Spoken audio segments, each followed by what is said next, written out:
È Ciro Polazzetto il protagonista della nuova mostra al Centro Culturale Leonardo da Vinci. Il noto artista sandonatese ci ha mostrato alcune tra le sue più importanti opere, il servizio di Giovanna Serena. Ciro Polazzetto, maestro mosaicista, scultore e pittore del Sandonatese, ha inaugurato sabato 3 novembre al Centro Culturale Leonardo da Vinci una mostra che raccoglie le sue opere migliori.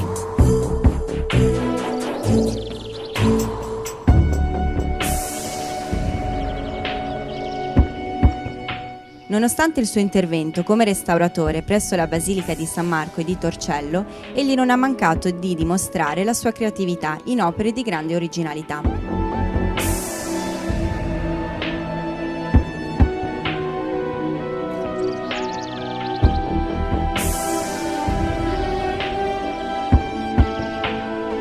Partecipando alla rassegna d'arte contemporanea di San Donà, il maestro Polazzetto ha voluto condividere con la sua città le immagini che derivano dalle sue notevoli capacità manuali e tecniche.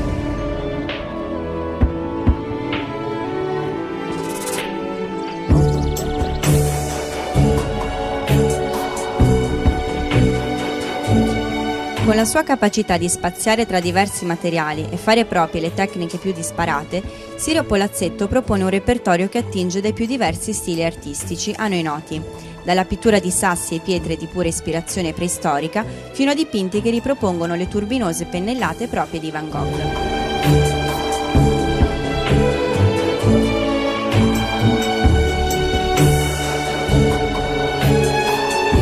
Ispirato dalla semplicità delle forme, le sue sculture si distinguono per l'essenzialità del proprio potere espressivo, che fa leva sulle suggestioni più primordiali dello spettatore, ricreando una vitalità animale che traspare dalle resine da lui lavorate.